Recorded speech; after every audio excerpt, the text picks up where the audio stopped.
The blood dripped onto Shanice's yellow kitchen floor, each drop landing with a soft tap that seemed louder than thunder in the sudden silence. Her left eye was already swelling shut, and she could taste copper in her mouth where her tooth had cut through her lip. "Before we start, tell me the time and country you are watching from. I will be glad I know." Desan stood over her, his fist still clenched, while his sister Candace held a chunk of Shanice's natural hair in her manicured fingers like some kind of trophy. "Look what you made me do," Desan said, shaking his head like he was disappointed in a child. "All I asked was where my dinner was." Shanesh tried to speak, but her jaw felt loose, wrong somehow. She had been late coming home from the salon because Mrs. Patterson needed her gray roots touched up before her church anniversary. She had texted Desan, told him she would pick up chicken on the way home. But that wasn't good enough. It was never good enough anymore. "You embarrassing him walking around here like you too good to cook," Candace added, dropping the hair onto the floor next to Shanice. "Acting like your little salon makes you better than family." 8-year-old Amar's bedroom door was closed upstairs, and Shanice prayed her baby girl had her headphones on, lost in one of those YouTube videos she loved watching. This wasn't the first time things had gotten physical, but it was the worst. Usually, Deshaun would push her, maybe grab her arm too tight. But tonight, when she had walked through the door with a KFC bag, apologizing for being late, he had exploded. "I worked 12 hours at the plant while you play beauty shop," he had yelled. "The least you can do is have food ready when I get home." When Shanice had tried to explain about Mrs. Patterson, about how the elderly woman had no one else to help her look nice for her special day, Desan had laughed, a cold, mean laugh that made Shanice's stomach clench. "Always somebody else is more important than your own husband," he had said. That's when Candace had spoken up from her spot on the couch where she spent most evenings since losing her apartment 6 months ago. She thinks all that since Grandma Ruby left her that building acting brand new, Shanice had inherited the small building that housed her salon from her grandmother who had run a beauty shop there for 40 years.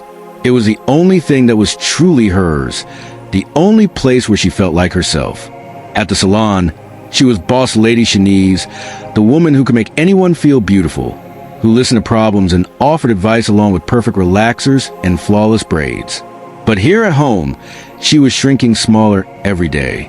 "I'm sorry," Shanice had whispered, holding up the food bag. "I brought your favorite." That's when Deshan's hand had connected with her face, sending her stumbling backward into the kitchen counter. The sound of the slap echoed through the house, and Shanice had heard Amar's door open upstairs, then quickly close again. Desan stops. Shanice had cried out, but Candace was already moving, grabbing a handful of Shanice's hair and yanking her head back. "Nah, she needs to learn," Candace had said. "Are you too soft on her brother?" Mama would have knocked sense into her by now. Their mother had been gone for 10 years, but Candace still invoked her memory whenever she wanted to justify cruelty. Mrs. Thompson had been a hard woman who believed wives should be seen and not heard, that a man's word was law in his house. She had raised her children with those beliefs, and now they were using them as weapons against Shanice. When Desan had hit her the second time, Shanice had fallen to the floor. That's when Candace had really started pulling her hair, dragging her toward the back door like she was taking out trash. "Maybe a night outside will teach you some respect," Candace had said. But something in Shanice had finally broken, not her spirit that had been bending for 3 years. What broke was her fear. As Candace dragged her by the hair and Desan opened the back door, Shanice thought about Amara upstairs, probably scared and confused. She thought about Grandma Ruby, who had survived worse than this and built something beautiful. Anyway, she thought about all the women who sat in her salon chair and told her their troubles, looking at her like she had answers. Maybe it was time to start having some. As they pushed her toward the door, Shanice caught sight of her phone on the kitchen counter. The screen was cracked from when Desan had thrown it last month, but it still worked. It was just out of reach, but close enough to give her hope. "Please," she said, making her voice small and scared the way they expected. "I'll do better. I promise." Deshaun paused, his hand on the door handle. For a moment, Shanice thought he might actually listen, but then Candace laughed. "She is promising now." Too late for all that. They shoved her outside into the cold October night, and Shanice heard the deadbolt click into place. She was locked out of her own house, wearing nothing but the thin work clothes she had on at the salon. Her face throbbed, her scalp burned where patches of hair had been pulled out, and she could feel bruises forming on her arms where they had grabbed her. But for the first time in months, Shanice felt something other than fear. She felt angry.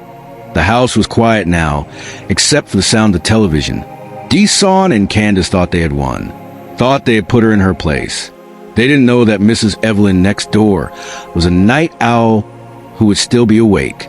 They didn't know that Shanice had been planning for a moment like this, even if she hadn't admitted it to herself. Most importantly, they didn't know that Grandma Ruby had taught her more than just how to run a business. She had taught her how to survive. Shanice looked up at Amara's bedroom window and saw the faint glow of her nightlight. Her daughter was safe for now, but this couldn't continue. Not anymore. Tonight had crossed a line that couldn't be uncrossed. As she walked around the front of the house, Shanice felt in her pocket for the spare phone she had hidden there. 4 months ago, it was an old flip phone, basic and cheap, but it worked. She had bought it with cash and kept it charged, telling herself it was just in case of emergencies. Well, this was definitely an emergency. The phone screen lit up in the darkness, and Shanice dialed a number she had memorized, but never thought she would use. As it rang, she looked back at the house where she had tried to build a life, where she had slowly lost herself piece by piece. Tomorrow, everything would be different. The phone stopped ringing, and a familiar voice answered. Jasmine Parker, attorney at law. How can I help you? Jazz, it's me, Shanice whispered into the phone, her voice barely carrying in the cold night air. There was a pause.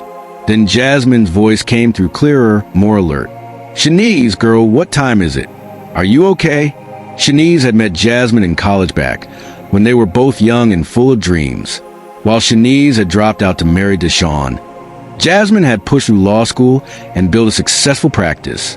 They had stayed friends, though Deshawn had made it harder over the years, always finding reasons why Shanice couldn't go out, couldn't maintain her friendships.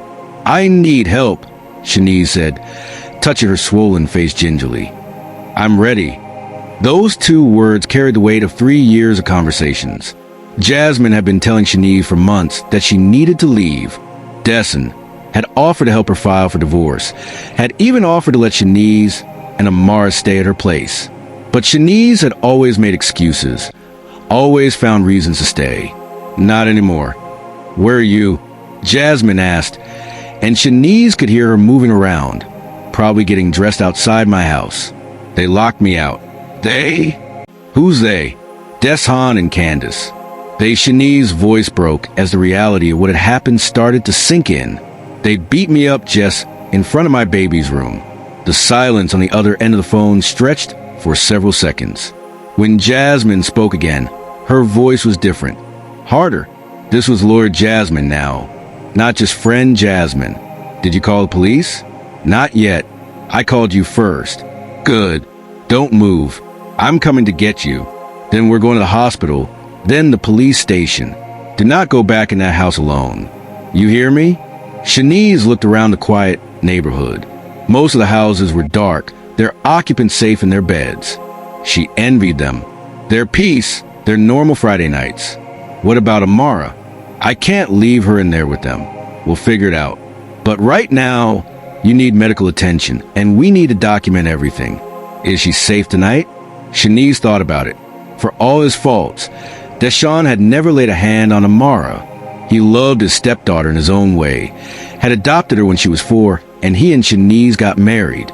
It was one of the things that had made Shanice fall for him in the first place, seeing how gentle he could be with her little girl. Yeah, she's safe. He won't hurt her. Okay, I'm in my car now. Stay on the phone with me.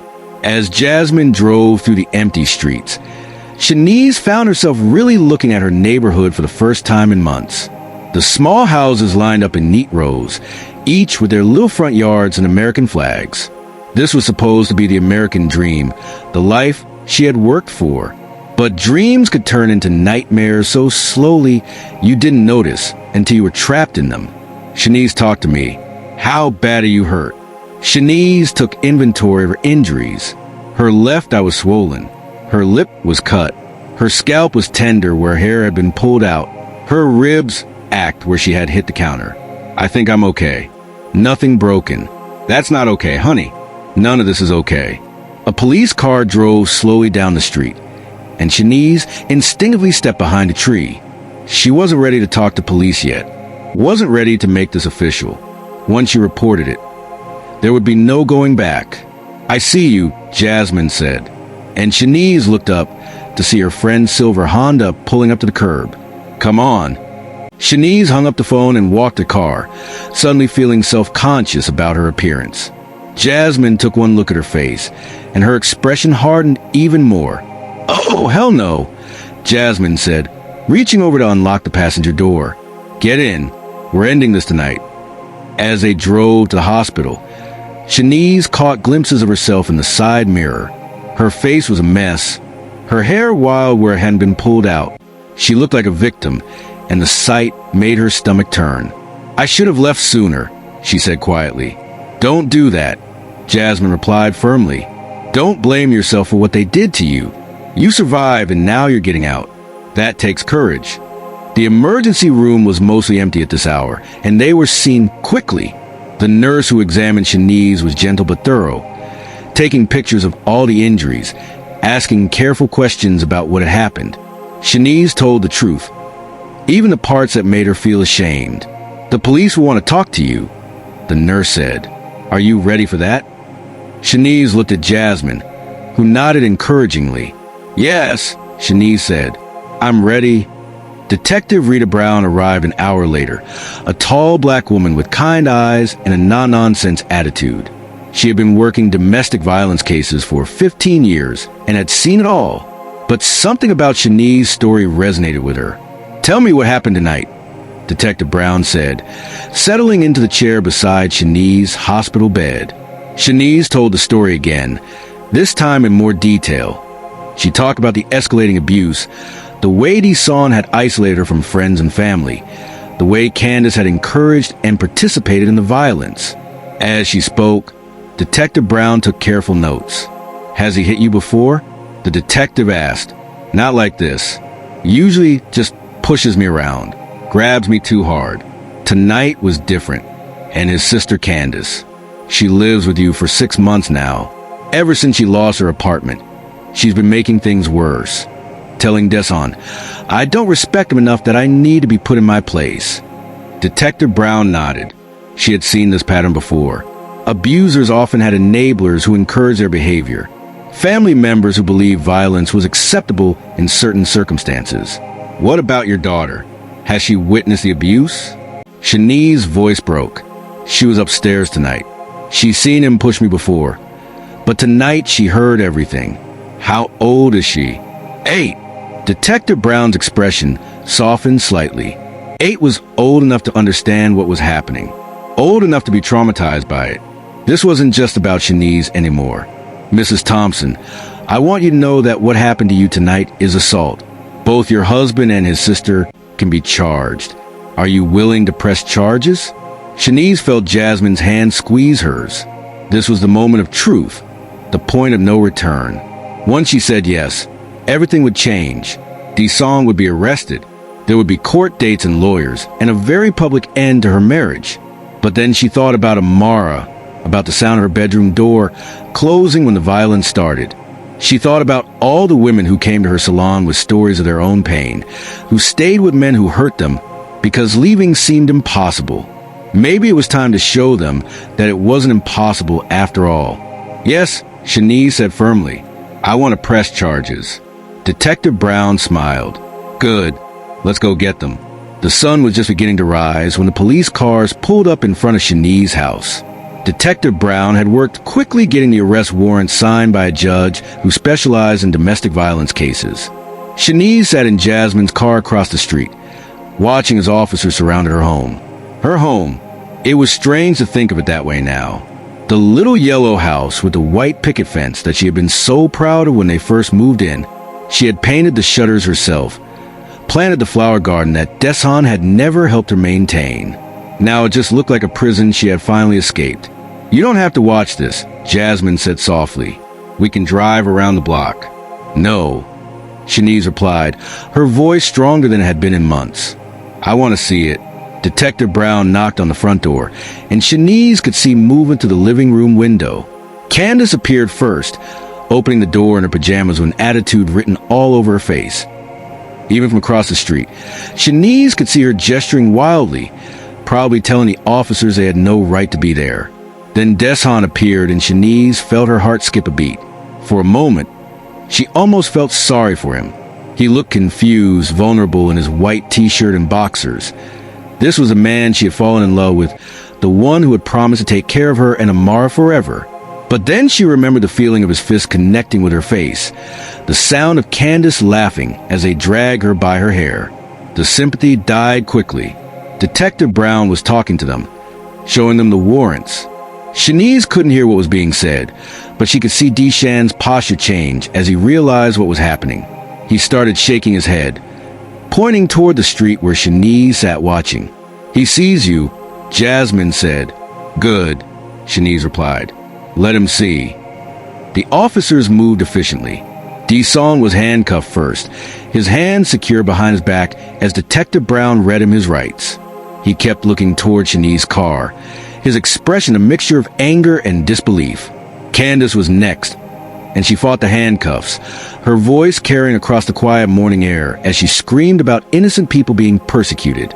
Then Shanice saw movement in an upstairs window. Amara's face appeared, small and scared, watching her father figure being taken away in handcuffs. Shanice's heart broke. "I have to go to her," Shanice said, reaching for the door handle. "Wait," Jasmine caught her arm. "Let them finish processing the scene first. You don't want to contaminate anything they might need for evidence." It was the longest 10 minutes of Shanice's life, watching her daughter's face in a window, while police officers searched her house for evidence of the assault. They found strands of her hair in the kitchen, photographed the blood drops on the floor that hadn't been cleaned up. They bagged Deshan's shirt, which still had her blood on the knuckles. Finally, Detective Brown walked over to their car. "They're both in custody," she said through the window. "The house is secure.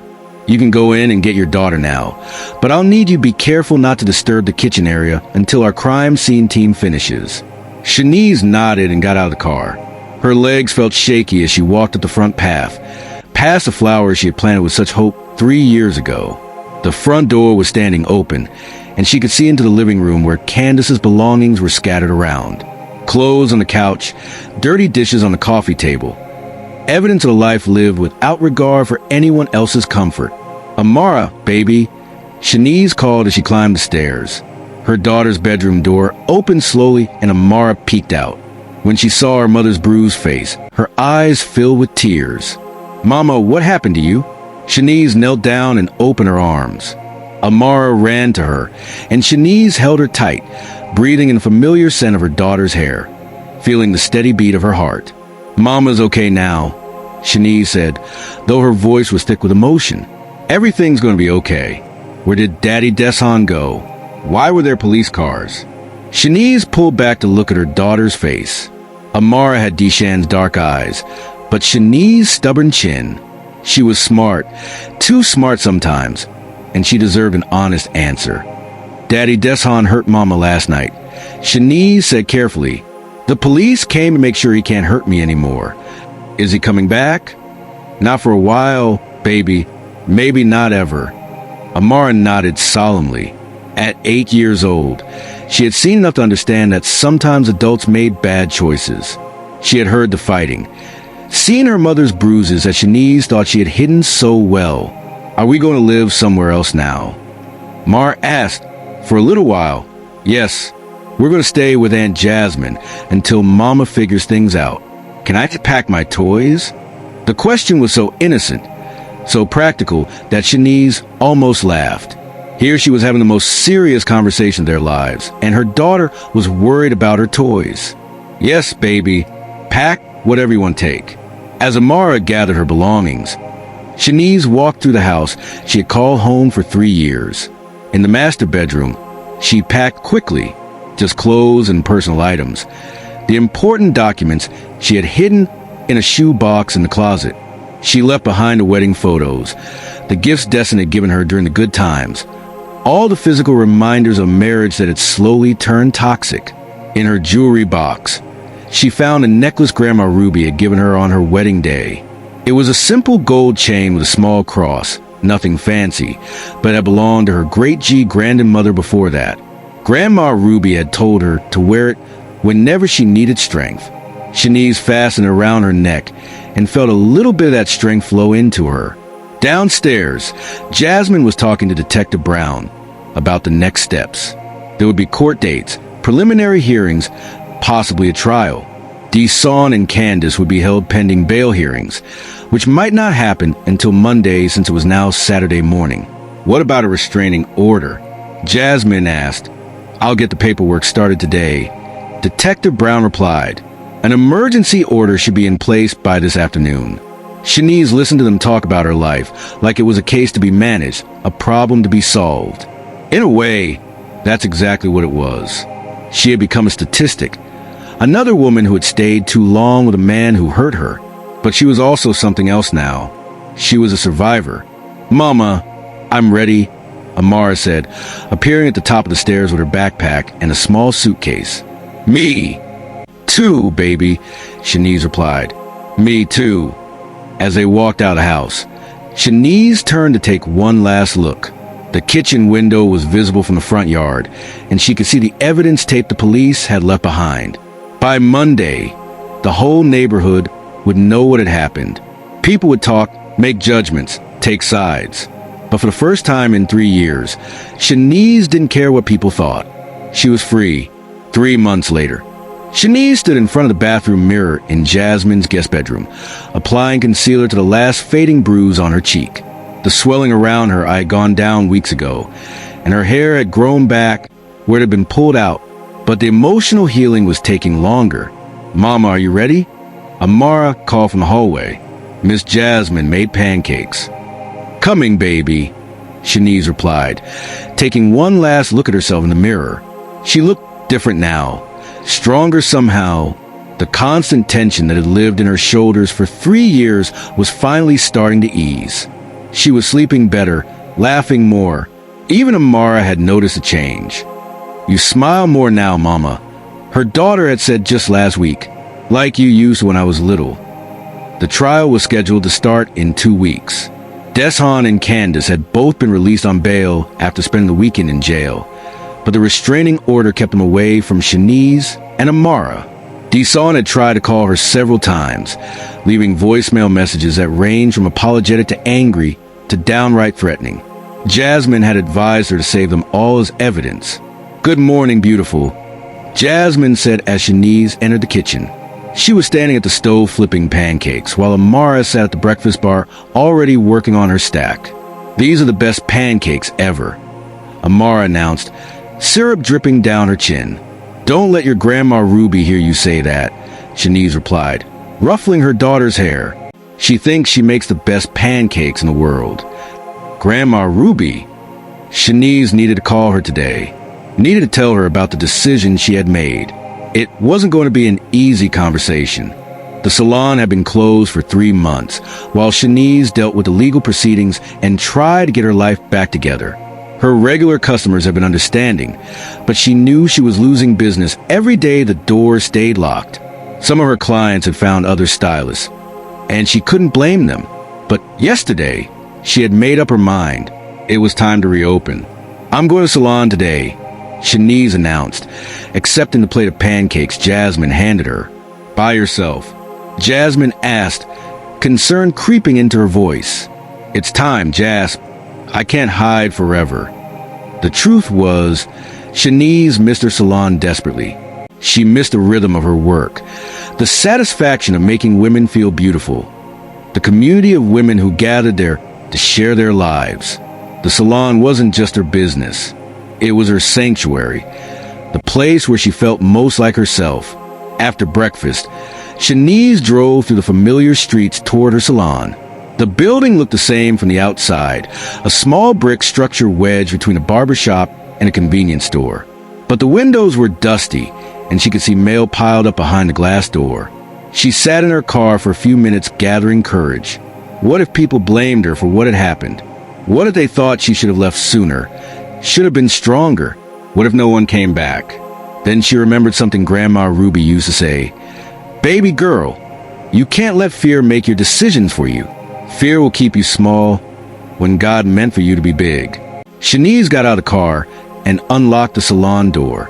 The space smelled stale from being closed up for so long. Dust motes danced in the sunlight streaming through the windows. Her styling chair sat empty waiting. The shelves were still stocked with products. The mirror still reflected back the same warm, welcoming space she had created. She walked to the back office and found the phone book, then started making calls. First to the electric company to make sure the power would stay on, then to her product suppliers to place new orders, finally to her former employees. Girl, where have you been? Asked Tanya, who had worked at the salon for 2 years before Shanice closed. I heard something happen, but nobody knew the details. Shanice took a deep breath. Deshawn and I are getting divorced. Things got complicated. It was an understatement, but she wasn't ready to share the whole story with everyone yet. There would be time for that later, when she was stronger. Well, I've been working at that place on Madison, but the owner is crazy and the customers are rude. Tanya said, You're reopening Monday morning. Are you interested in coming back? Honey, yes, I miss working with you. One by one, Shanice called her former clients. Some of them had moved on, found new stylists they were happy with, but many were excited to hear from her, eager to schedule appointments.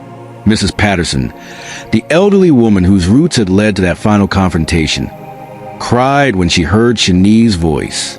I blame myself, Mrs. Patterson said. If I hadn't kept you late that night, don't you dare blame yourself. Shanice said firmly, You didn't do anything wrong. None of this was your fault. As she talked to her clients, Shanice realized she was saying those words as much for herself as for them. She had spent months blaming herself, wondering what she could have done differently, how she could have prevented what happened. But the truth was simpler and harder to accept. Deson and Candace were responsible for their own actions. She was responsible for hers, and her action had been to survive, to get out, to build something better. By the end of the day, her appointment book was half full for the following week. It wasn't as busy as she'd been before, but it was a start. As she locked up the salon, Shanice felt something she hadn't experienced in months. Hope for the future. Her phone rang as she got in her car. The caller ID showed a number she didn't recognize. Hello, Mrs. Thompson. This is Detective Brown. I wanted to give you an update on your case. Shanice's stomach clenched. What's wrong? Nothing's wrong. Actually, I have good news. Deson's lawyer called this morning. He wants to make a deal. What kind of deal? He'll plead guilty to the assault charges in exchange for a shorter sentence. No trial necessary. His sister is also willing to plead guilty. Shanice pulled over to the side of the road. No trial meant no testimony. No reliving that night in front of a courtroom full of strangers. It meant she could move forward without having to look back. What would the sentence be for Deson? Probably 2 years with the possibility of parole in 18 months. For Candace, 1 year plus mandatory anger management and domestic violence counseling for both of them. It wasn't as much time as Shanice might have wanted, but it was justice. More importantly, it was closure. I need to think about it, she said. Of course. Take your time, but I think it's a good deal. Honestly, trials are unpredictable, and this way you get a guaranteed conviction.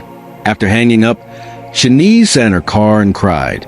Not tears of sadness or fear, but tears of relief. Was really over. Deson would go to prison, and she would be free to rebuild her life without the shadow of a trial hanging over her. When she got back to Jasmine's house, Amar was doing homework at the kitchen table, while Jasmine reviewed legal briefs on her laptop. How did it go? Jasmine asked, looking up from her work. Good, Shanice said, and she meant it. Really good. I think we're going to be okay. Amara looked up from her math worksheet. Mama, can we have our own place soon? I like staying with Aunt Jasmine, but I miss having my own room. Shanice looked at her daughter, this resilient little girl who'd been through so much and still managed to find joy in small things. She deserves stability, a place to call home. Soon, baby, Shanice promised. Very soon. That night, After Amara was asleep, Shanice called Grandma Ruby. "Well, it's about time," her grandmother said without preamble. "I was wondering when you were going to call and tell me you were ready to take over the family business." Shanice laughed. Even at 72, Grandma Ruby was still sharp as an attack. "How did you know, baby girl? I've been running that beauty shop for 40 years. You think I don't know when my granddaughter is ready to step into her power? I'm scared, Grandma. What if I mess it up?" "You won't. And even if you do, you'll figure it out. That's what strong women do. We figure it out." As Shanice hung up the phone, she felt the last piece of her new life clicking into place. She had a business to run, a daughter to raise, and a future to build. For the first time in years, that future looked bright.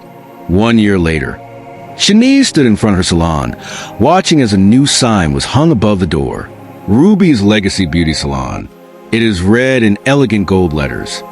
She had renamed the business in honor of her grandmother, who had passed away peacefully in her sleep 6 months earlier.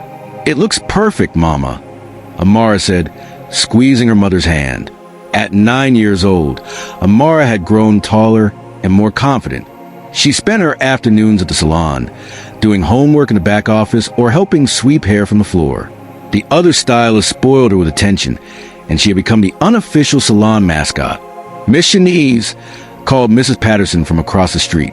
The elderly woman had become one of Shanice's most loyal customers, coming in every 2 weeks for a wash and set. "The sign looks beautiful." Shanice waved back, then checked her watch.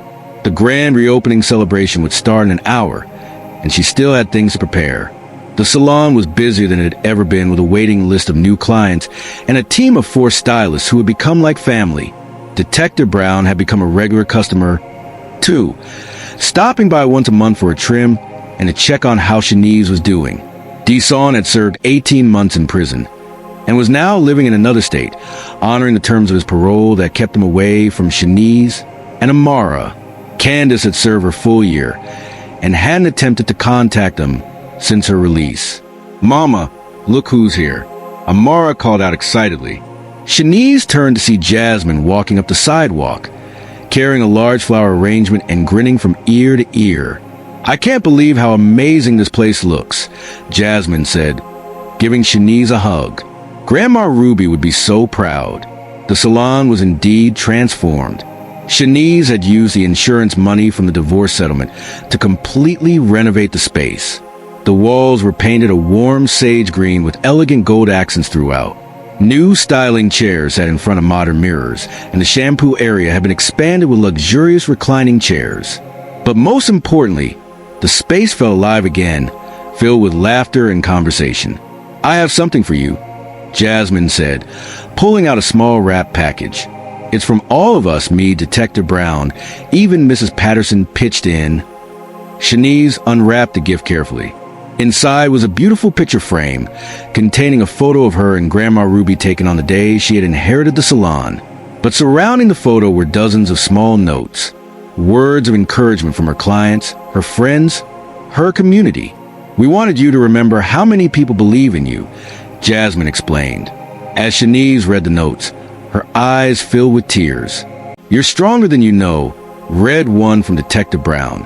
"Thank you for showing me what courage looks like." Read another from Mrs. Patterson. "You saved yourself, and that saved me too," from a client who left her own abusive relationship after hearing Shanice's story. The celebration that evening was everything Shanice had hoped for and more. The salon was packed with clients, friends, neighbors, and local business owners. Tanya had decorated with balloons and streamers in gold and green, and Mrs. Evelyn from next door had brought homemade cookies. As the evening wounded down, Shanice found herself standing in the same spot where she had first reopened the salon a year ago. But everything was different now. She was different. "Mama, can I tell you something?"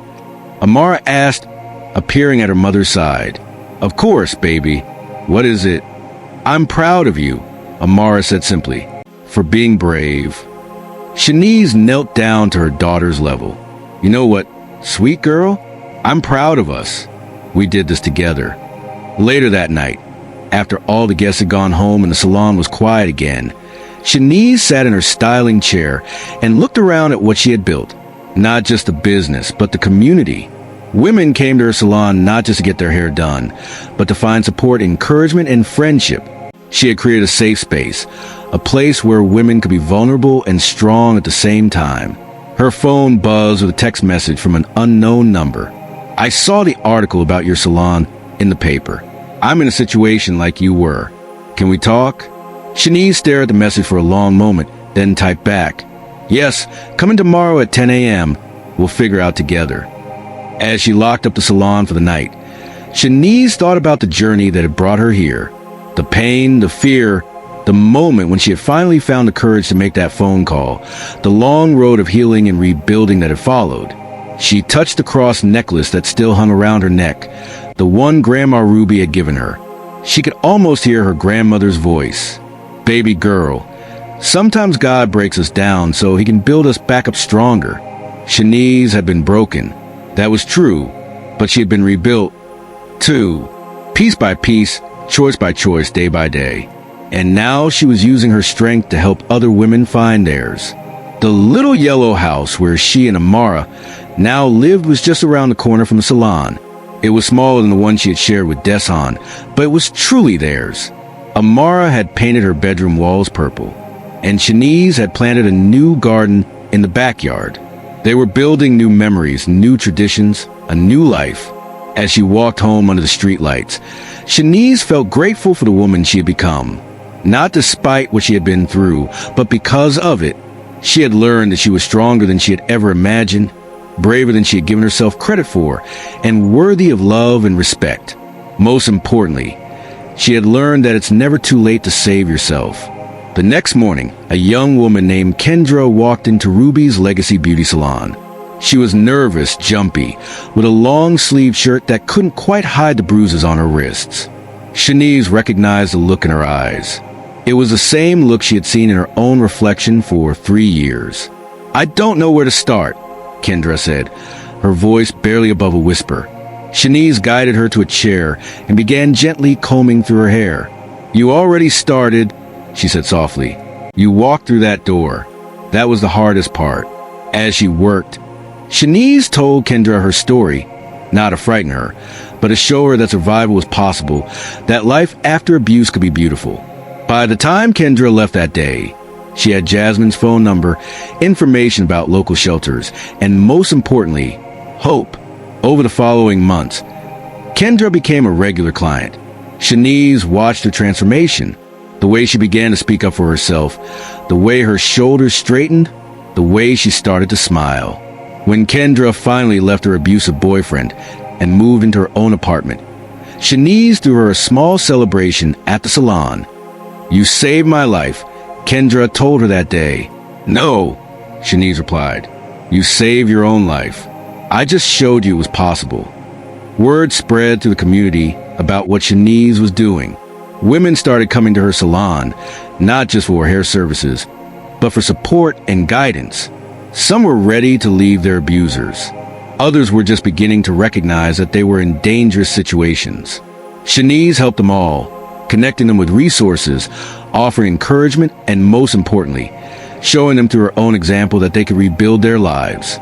5 years after that terrible night, when Desan and Candace had beaten her and thrown her out of her own home, Shanice stood on the stage at the community center accepting an award for her work with domestic violence survivors. Amara, now 13 and beautiful, sat in the front row beaming with pride. "I'm not here because I'm special," Shanice told the audience. "I'm here because I made a choice. I chose to save myself, and then I chose to help other women do the same." Every woman in an abusive relationship has that same choice. It's never too late to take it. After the ceremony, Detective Brown, now retired but still volunteering with domestic violence organizations, approached Shanice. "You know," she said, "in all my years working these cases, I've never seen anyone take their pain and turn it into something so beautiful. Your grandmother would be proud." Shanice looked out at the crowd of women who had come to support her. Clients, friends, survivors she had helped over the years. They were all different ages, different backgrounds, different stories, but they were all united by their strength, their courage, their refusal to let their past define their future. "I think she would be," Shanice agreed. I think she really would be. That night, as she tucked Amar into bed, her daughter asked, "Mama, do you ever wonder what would have happened if you hadn't made that phone call to Aunt Jasmine?" Shanice considered the question. "Sometimes," she admitted. "But then I remember that I did make that call, and that changed everything." "I'm glad you did," Amara said sleepily. "I like our life now." "Me too, baby," Shanice replied, kissing her daughter's forehead. "Me too." As she turned off the lights and headed to her own room, Shanice caught sight of herself in the hallway mirror. The woman looking back at her was confident, strong, at peace. Her face bore no traces of the bruises that had once marked it. Her eyes held no fear, only determination and love. She had kept the promise she made herself that night 5 years ago. She had not just survived, she had thrived. And in doing so, she had shown dozens of other women that they could thrive, too. Ruby's Legacy Beauty Salon continued to be more than just a business. It was a beacon of hope, a place where broken women came to be healed, where survivors came to help other survivors. The cycle of violence that had nearly destroyed Shanice had been transformed into a cycle of healing and empowerment. And it all started with one phone call, one moment of courage, one woman's decision to save herself.